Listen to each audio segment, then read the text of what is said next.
नमस्कार। मैं रीना शर्मा अपने YouTube चैनल सुनी अनसुनी में आप सबका स्वागत करती हूँ। दोस्तों, शिव पुराण में कहा गया है, बहुत सी पूजाओं की विधि बताई गई है शिव जी के लिए कि जिससे शिव जी प्रसन्न होते हैं। और वैसे भी उन्हें भोलेनाथ कहा जाता है। बहुत जरा सी पूजा से, जरा से जल से वो प्रसन्न हो जाते हैं।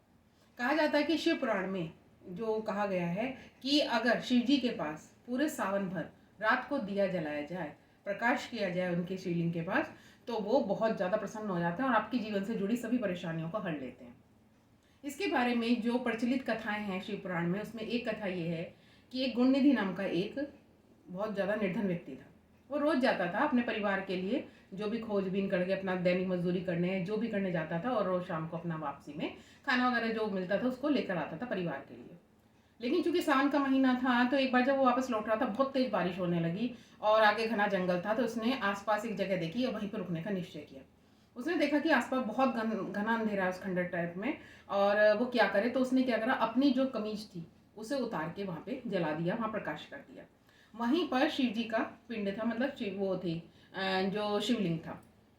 तो शिवलिंग के पास पूरी रात प्रकाश करा उसने। तो उसका जो अनजाने में उसने ये सब किया था, लेकिन उसका फल उसको ये मिला कि जब उसका अगला जन्म हुआ तो उसे कुबेर का पद प्राप्त हुआ। तो कहते हैं कि अगर आपने अनजाने में भी कोई कर्म किया है, ये नहीं है कि कोई बुरा कर्म किया है या कोई भी अच्छा, अगर आप अनजाने में भगवान का नाम लेते हैं या कुछ भी अपने निमित्त करते हैं, तो उसका फल आपको देर सवेर जरूर मिलता है। जब अच्छे कर्म का मिलता है तो बुरे कर्म का ही मिलता है। इसलिए बुरे कर्म भी बहुत सोच समझ के करने चाहिए, नहीं करने चाहिए। लेकिन अगर अनजाने में कोई हो भी जाए तो उसकी माफ़ी मांग लेनी चाहिए। और बाकी तो भगवान की अगर आप पूजा करते हैं तो वो कभी भी व्यर्थ नहीं जाती है, उसका कहीं ना कहीं कुछ ना कुछ फायदा आपको हमेशा मिलता है।